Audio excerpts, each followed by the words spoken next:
बच्चों हम लोग एक नया टॉपिक स्टार्ट करते हैं इलेक्ट्रोस्टैटिक में। Electric potential energy, electrostatic potential energy. तो हम आपको बात कर रहे हैं पोटेंशियल एनर्जी के बारे में। थोड़ा हम लोग पहले भी जानते हैं, थोड़ा जनरल बातें कर ले। तो क्या हम लोग को पता है कि जैसे एक एग्जांपल के लिए एक स्प्रिंग फोर्स कैसा है, कंजर्वेटिव फोर्स है। तो मतलब हम बात करें कंजर्वेटिव फोर्स की,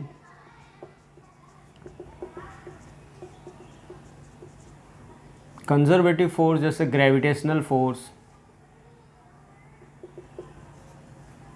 जैसे स्प्रिंग फोर्स, ये दो तो बहुत पॉपुलर है, हमें पता भी है, ठीक है ना।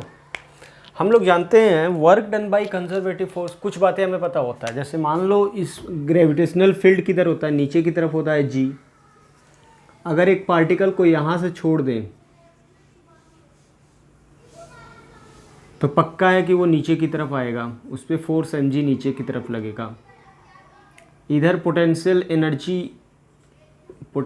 एनर्जी घटेगा, नीचे आने पे पोटेंशियल एनर्जी डिक्रीज होगा। तो फोर्स का डायरेक्शन किधर होता है, हायर पोटेंशियल एनर्जी से नीचे की तरफ, लोअर पोटेंशियल की एनर्जी की तरफ। जैसे मान लो स्प्रिंग है,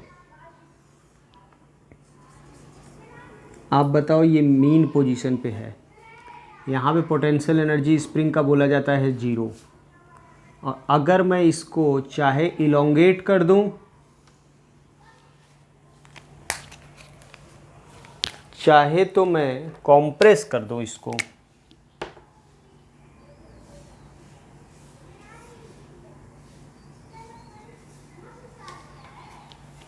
आप बताओ यहां से छोड़ूं चाहे यहां से छोड़ूं,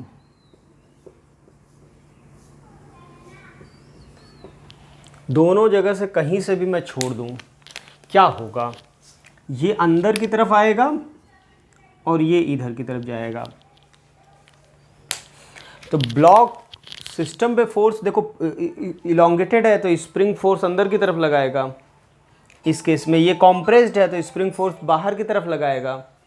तो दोनों ही सिचुएशन में आप समझो तो पार्टिकल किधर जाना चाहता है, लोवेस्ट पोटेंशियल एनर्जी लेवल पे रहना चाहता है, कम से कम एनर्जी लेवल पे, एनर्जी मिनिमाइज करना चाहता है। कंजर्वेटिव फोर्स की ये प्रॉपर्टी है। यहाँ पे पोटेंशियल एनर्जी मैक्सिमम है, यहाँ भी ज़्यादा ही है। तो पार्टिकल हमेशा कहाँ जाना चाहता है, सिस्टम। तो दुनिया में कोई भी कंजर्वेटिव फोर्स में कोई भी ऑब्जेक्ट होता है, वो क्या चाहता है, पोटेंशियल एनर्जी मिनिमाइज करना। ये यहाँ पे छोड़ दोगे नीचे आना चाहेगा। तो पोटेंशियल वर्क, हमें कुछ बातें समझ में आना चाहिए। Direction of conservative force is always from higher potential to lower potential, higher potential to lower potential, higher to lower. ठीक, पहली बात। दूसरी बात, the term potential energy is defined only for conservative force. तो हमें तो ये सब तो बातें छोटी छोटी पता ही है।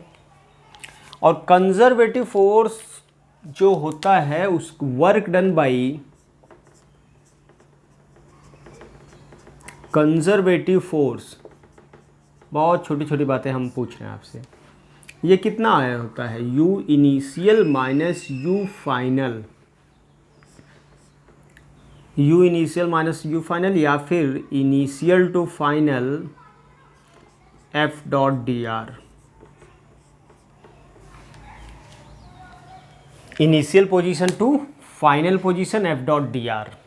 ये दोनों ही वर्क कैलकुलेट करने का, कभी कभी ये आसान पड़ेगा, कभी कभी ये आसान पड़ेगा। जैसे यहीं पे छोड़ दोगे तो इनिशियल पोजीशन ये है, फाइनल पोजीशन यहाँ पे आया, ये h हाइट है।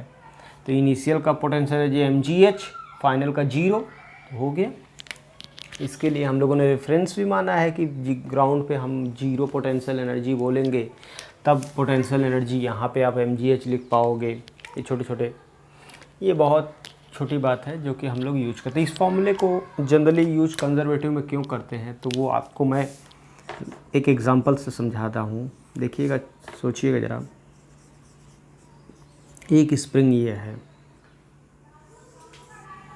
ये अपने मेन पोजीशन से 2 मीटर की दूरी पे है। इसको छोड़ दिया जाए, जब ये 1 मीटर की दूरी पे पहुँचेगा,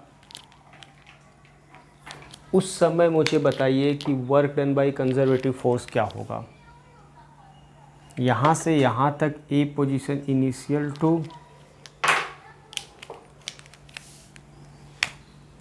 ए से बी तक पहुँचने में कितना वर्क होगा। तो देखो, एक तो तरीका यह है कि सर यहाँ पे स्प्रिंग का फोर्स इधर लगेगा, तो क्लियरली दिख रहा है स्प्रिंग का फोर्स अगर ऐसे है तो स्प्रिंग का फोर्स पॉजिटिव वर्क करेगा। पॉजिटिव वर्क करेगा तो कैसे करेगा, work done by spring x, generally बीच में मान ले कहीं एक्स, तो उस समय फोर्स लग रहा होगा के एक्स डी एक्स।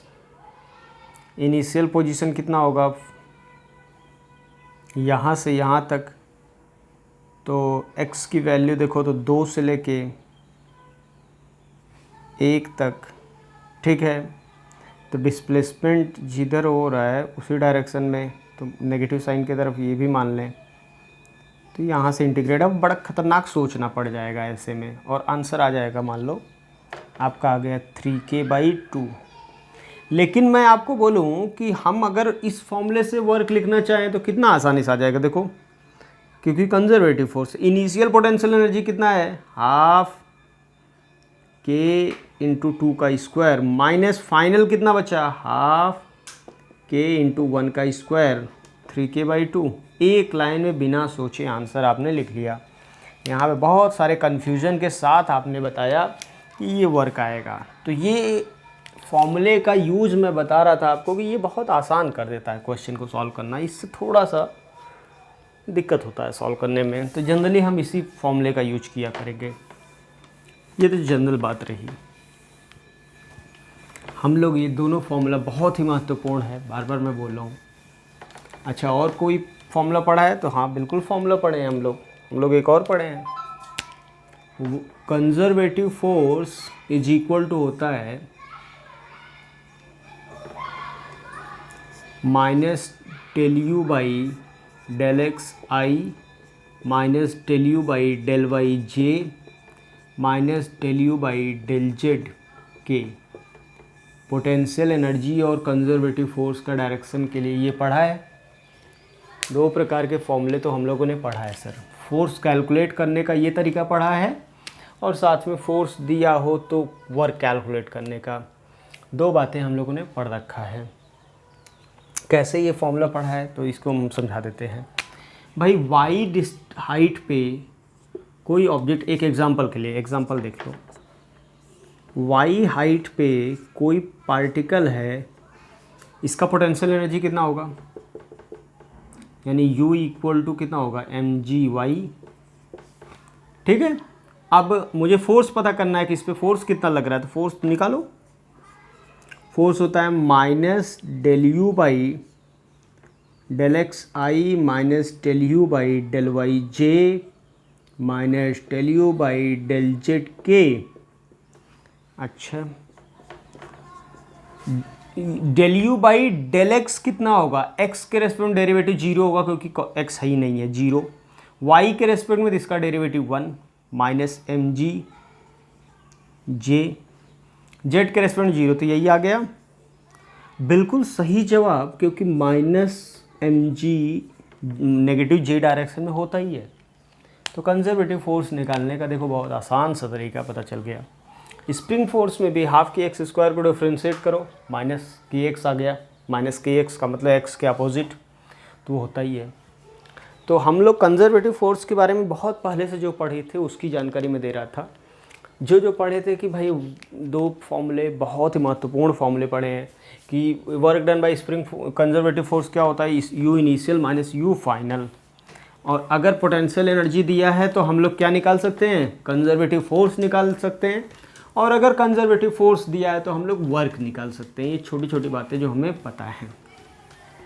और कंजर्वेटिव फोर्स का डायरेक्शन हमेशा किधर होता है, higher potential energy to lower potential energy. अब हम लोग पढ़ने जा रहे हैं इलेक्ट्रोस्टैटिक पोटेंशियल एनर्जी। इलेक्ट्रोस्टैटिक्स में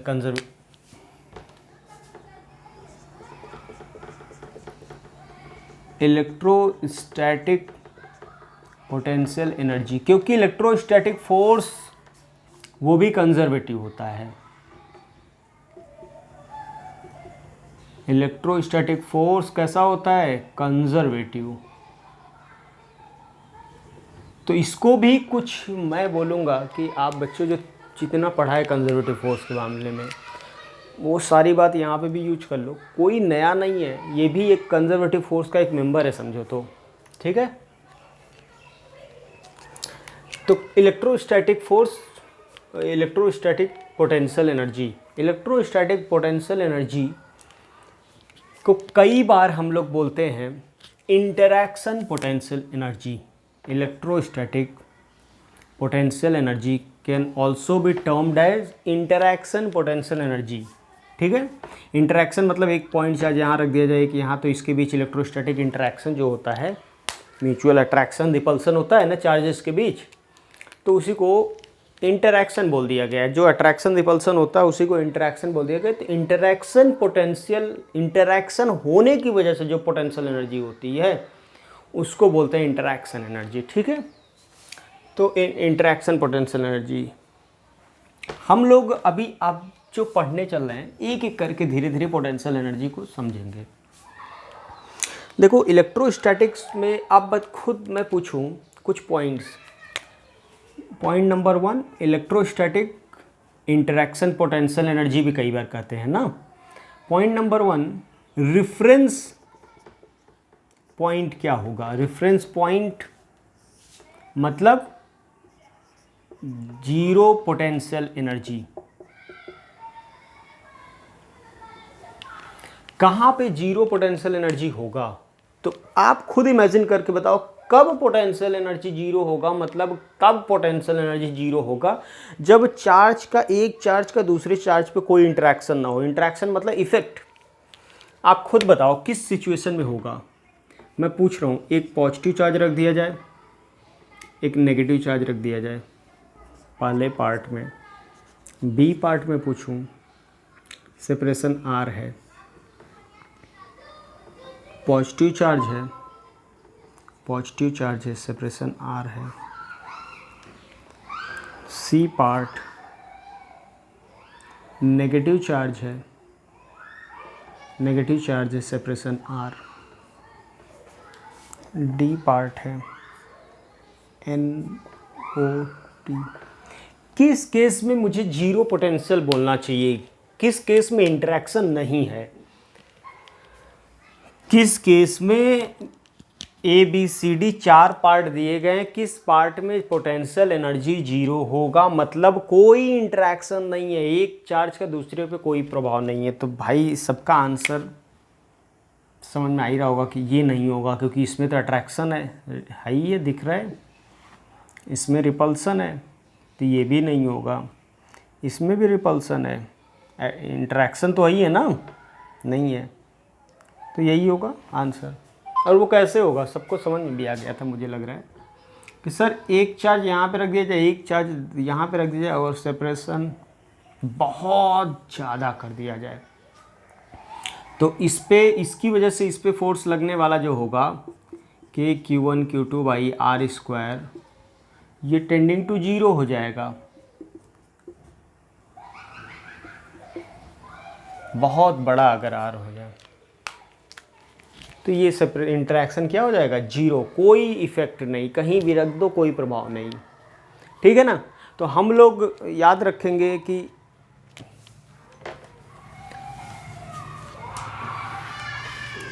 तो यानी अगर एक चार्ज हमारे पास है तो दूसरा चार्ज कहाँ पे होना चाहिए?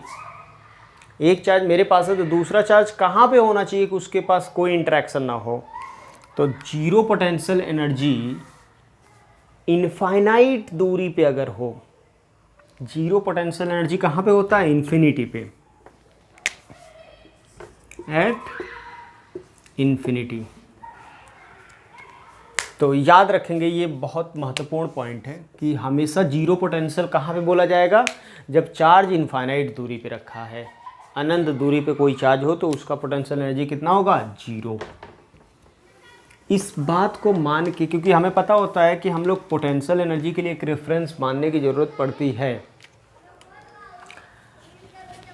अब मैं आपको बोलूँ तो हम बात करें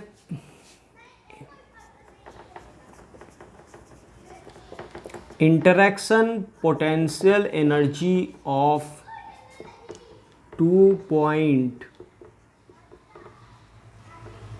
चार्ज सिस्टम।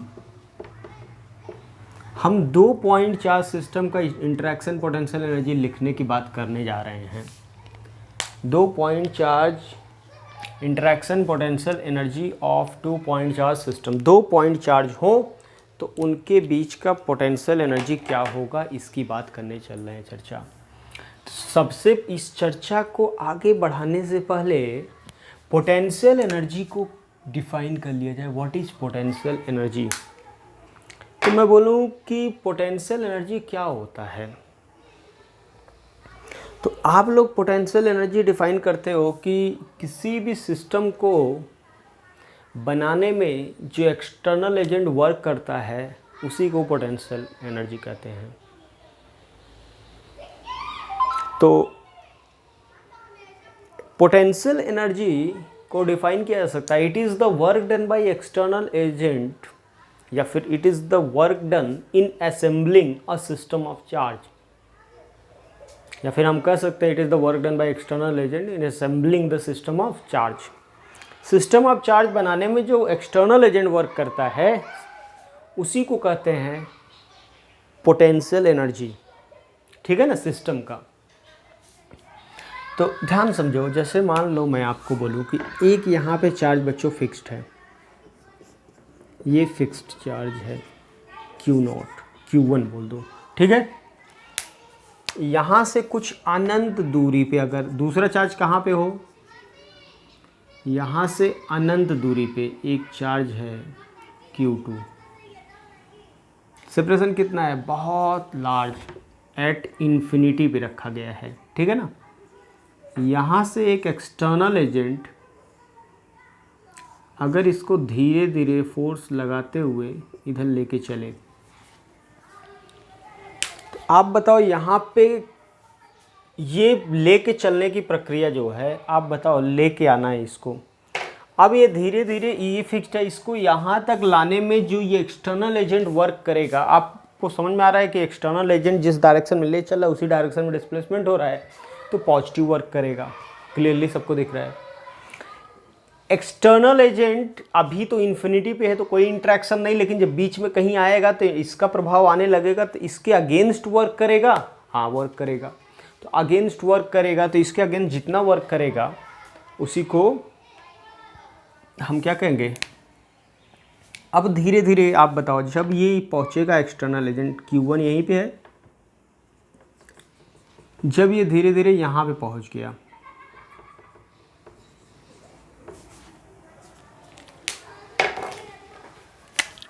कि ये पॉइंट चार्ज को लेके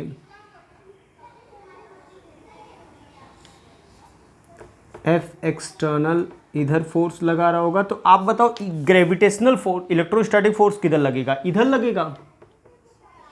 एफ इलेक्ट्रोस्टैटिक मतलब कंजर्वेटिव। इस चार्ज Q2 पे लगने वाला फोर्स इस तरह है। हमें देखो, हम चार्ज को कैसे लेके आ रहे हैं, हम एक्सेलरेट करा के नहीं लाएंगे, हम ये दोनों फोर्स बराबर लिख पाऊँ मैं। अगर ये दोनों फोर्स बराबर हो गए, सोचिएगा ध्यान से, अगर ये दोनों फोर्स बराबर हो गए तो किसी एक के द्वारा वर्क जो होगा दूसरे के द्वारा भी वर्क उतना ही होगा, बट अपोजिट साइन में। हम दोनों के बारे में बराबर बोल सकते हैं। ये दोनों फोर्स अगर बराबर हो गए तो अपना काम बन जाएगा, क्योंकि हम ये फोर्स बराबर हैं तो हम किसी भी जगह पे ये तो लिखने का फॉर्मूला पढ़े हैं, तो एफ एक्सटर्नल भी उतना ही आ जाएगा। एफ एक्सटर्नल की वैल्यू हम किसी भी समय पे लिख सकते हैं यदि ये दोनों बराबर हो जाएं। तो ये दोनों बराबर हो जाएं, इसके लिए हमें क्या कहना पड़ेगा कि हम लोग कैसे ला रहे हैं, स्लोवली स्लोवली। कैसे ला रहे हैं, स्लोवली स्लोवली। कैसे लेके आ रहे हैं, हम दो चार्ज को बहुत धीरे धीरे धीरे धीरे लेके आ रहे हैं। धीरे धीरे लेके आने का तात्पर्य यह है कि इसका एक्सेलरेशन 0 है। अगर एक्सेलरेशन 0 नहीं होगा तो एक्सेलरेट करते हुए धीरे धीरे तेजी हो जाएगा। तो हम यही कहना चाहते हैं, स्लोली स्लोली कहने का तात्पर्य है कि एफ इलेक्ट्रोस्टैटिक एफ एक्सटर्नल दोनों को बराबर इक्वेट किया जा सके, दोनों बराबर हो सके। तो हम प्रोसेस को बहुत धीरे धीरे धीरे धीरे लेके आ रहे हैं। तो पोटेंशियल एनर्जी तभी डिफाइंड करते हैं। अब आप इस समय मुझे बता दो क्या क्या बात आपको समझ में आ रहा है। इस समय सर मुझे समझ में आ रहा है F electric field equal to minus times F external, work done by electrostatic force जो होगा वो minus times work done by external force होगा। ये W क्या है, work done by conservative force. WE क्या है, work done by conservative force. Electrostatic ही तो कंजर्वेटिव फोर्स है। ये क्या है, work done by external agent. यही जो वर्क करेगा वही एनर्जी स्टोर होगा, क्योंकि यही एक्सटर्नल एजेंट ही तो ला रहा है। ठीक है, इस समय मैं पूछूं एफ इलेक्ट्रोस्टैटिक कितना है तो आप सब लोग बता सकते हो। इस समय मान लो सेपरेशन कितना है, x है, तो Q1 Q2 by x square magnitude ले लो अभी। ठीक है, डायरेक्शन तो क्लियर ही है। आप मुझे बताओ बच्चों कि इलेक्ट्रोस्टैटिक का अगर हम बात करें कि इलेक्ट्रिक फील्ड का वर्क निकाल ले तो क्या अपने आप इलेक्ट्रोस्टैटिक एक्सटर्नल फोर्स का वर्क जो हो जाएगा वो अपने आप आ जाएगा? बिल्कुल निकाल लो। और देखो हम आपको बोले work done by electrostatic force, work done by electrostatic force कितना आ जाएगा? वो तो नेगेटिव ही आना है, क्लियर दिख रहा है, क्योंकि फोर्स इलेक्ट्रोस्टैटिक इधर लग रहा है, डिस्प्लेसमेंट इधर हो रहा है। तो Q1 Q2 upon x square D x, F into D x. ठीक ना। अब फाइनली कहाँ तक लाना है, तो फाइनली दोनों के बीच का सेपरेशन हमें स्मॉल r करना है। ठीक है ना, यहाँ से यहाँ तक। तो x की वैल्यू कहाँ से कहाँ तक, इन्फिनिटी से लेके r तक। तो Q1 Q2 by r minus का, तो माइनस आना भी था ये तो work done by external agent कितना आ जाएगा बच्चों? तो work done by external agent आ जाएगा Q1 Q2 बाई r। इसी को क्या हम लोग पोटेंशियल एनर्जी बोलते हैं? बिल्कुल बोलते हैं, इसी को पोटेंशियल एनर्जी बोलते हैं। ये फॉर्मूला आपको कभी सपने में भी नहीं भूलना है। Q1 Q2 बाई r, इसी को पोटेंशियल एनर्जी कहते हैं, एक्सटर्नल एजेंट ने जितना वर्क किया। ठीक है, तो ये फॉर्मूला याद रखना है आपको, एक्सटर्नल एजेंट का वर्क कितना होता है। क्या एक तरीका और भी था लिखने का, मैं इसको इरेज कर दूँ तो एक तरीका और भी था क्या लिखने का, कि भाई हम लोग जानते हैं work done by electrostatic force, देखो क्या होता है, work done by conservative force, work done by conservative force W conservative होता है U initial minus U final. तो कंजर्वेटिव फोर्स का देखो वर्क कितना आया है, minus Q1 Q2 by R। Initial potential energy मतलब इन्फिनिटी पे, तो इन्फिनिटी पे पोटेंशियल एनर्जी कितना होता है, 0। फाइनल पोटेंशियल मतलब ये वाला पोटेंशियल R डिस्टेंस पे, तो U देखो U की वैल्यू कितना आया कि Q1 Q2 बाई R। इसको कभी भूलना नहीं है, कोशिश भी मत करना भूलने की, नहीं तो बहुत बवाल हो जाएगा।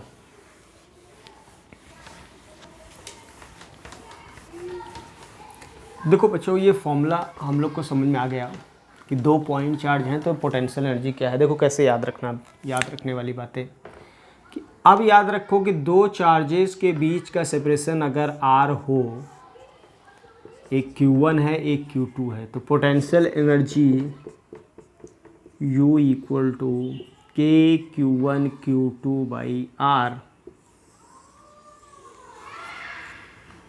इसमें एक बात दिमाग में रखना है, potential energy at infinity is 0। ये बात तब लिख पा रहे हैं जब हम पोटेंशियल एनर्जी इन्फिनिटी पे कितना मान के चल रहे हैं, 0। ये किसका है, potential energy of 2 point charge system. 2 point charge system, देखो सिस्टम में 50 पॉइंट चार्ज हो सकते हैं, अगर 2 हैं तो उसका पोटेंशियल एनर्जी का फॉर्मूला ये बना। अब देखो कैसे कैसे इन्फिनिटी से लेके आने पे जो वर्क किया गया एक्सटर्नल एजेंट का वही होता है।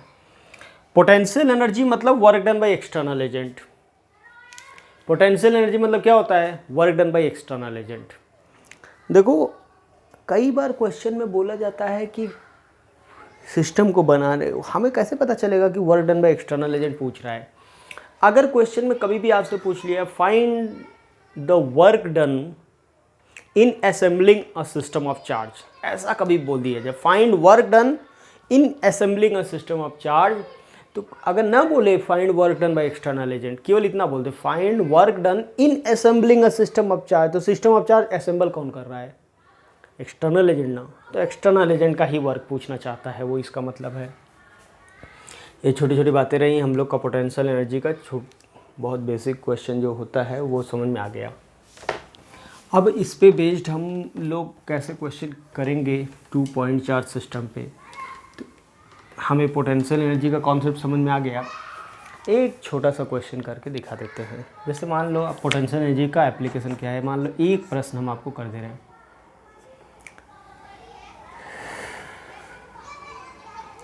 एक चार्ज Q1 है, ये फिक्स्ड है और इन्फिनिटी पे से एक charge small q mass m with velocity v at infinity projected, find minimum separation. Minimum separation question समझ में आया सबको कि ये एक फिक्स्ड चार्ज है, इन्फिनिटी से मैं एक चार्ज को बहुत तेजी से v नॉट वेलोसिटी से छोड़ रहा हूँ, तो बताओ दोनों के बीच का मिनिमम सेपरेशन कितना आएगा? बताओ दोनों के बीच का मिनिमम सेपरेशन कितना आएगा? तो ठीक है, आपको समझ में आ गया क्वेश्चन कि क्योंकि समझ में आ रहा है कि जब इधर छोड़ोगे तो फोर्स इधर लग रहा होगा, एक समय आके क्या होगा, कब मिनिमम सेपरेशन आएगा? तो समझ में आ गया सर, तब मिनिमम सेपरेशन आएगा जब ये रेस्ट में आ जाए। तो मिनिमम सेपरेशन वहाँ पे होगा जहाँ पे ये आके रुक जाए। तो ये फिक्स्ड चार्ज जो है और ये मिनिमम सेपरेशन वहाँ पे होगा जहाँ पे ये भी क्या हो जाए, रेस्ट में हो जाए। अब देखो ऐसे प्रॉब्लम को सॉल्व करने के लिए आर्मिन निकालना है तो बहुत इक्वेशन क्या लिखोगे? Work energy equation. Work energy equation हम लोग पढ़े हैं, work done by all the forces equal to change in kinetic energy, यही यूज करना है बार बार। Electrostatic force is a conservative force, तो इलेक्ट्रोस्टैटिक का वर्क हमें लिखने आना चाहिए। Work done by electrostatic force याद रखो, कभी भूलना नहीं है। Work done by electrostatic force क्या होगा? U initial minus U final. इसी दिन के लिए हम लोगों ने पोटेंशियल एनर्जी पढ़ा था। अब बताओ, ये फाइनल पोजीशन है, ये इनिशियल पोजीशन है। इनिशियल पोजीशन का potential work done by electrostatic एकमात्र इलेक्ट्रोस्टैटिक लग रहा है। इनिशियल पोटेंशियल एनर्जी कितना था? 0। फाइनल पोटेंशियल एनर्जी कितना हो गया? K q q naught k q q upon r min equal to change in final kinetic energy 0 minus initial half m v naught square. तो वी नॉट आ गया जो, यानी सॉरी आर्मिन जो आ गया, आर्मिन जो मेरा आया वो आया k q q by m v naught square 2 times 2 इधर आ जाएगा। मुझे लग रहा है कि ये बात सबको समझ में आ गया और ये फॉर्मूला नीट वाले बच्चे याद भी कर लेंगे। ये डायरेक्ट याद भी करने लायक फॉर्मूला है, इसमें कोई कष्ट नहीं है। ये फॉर्मूले को याद रखते समय याद रखना कि इसमें एक चार्ज फिक्स्ड है, दूसरा इन्फिनिटी से छोड़ा गया। एक फिक्स्ड है, दूसरा इन्फिनिटी से छोड़ा गया, तो मिनिमम सेपरेशन का फॉर्मूला है। अरे यार, अब इसमें मैं बोलूँ कि ये वाली बात तो समझ में आ गया आप लोग को।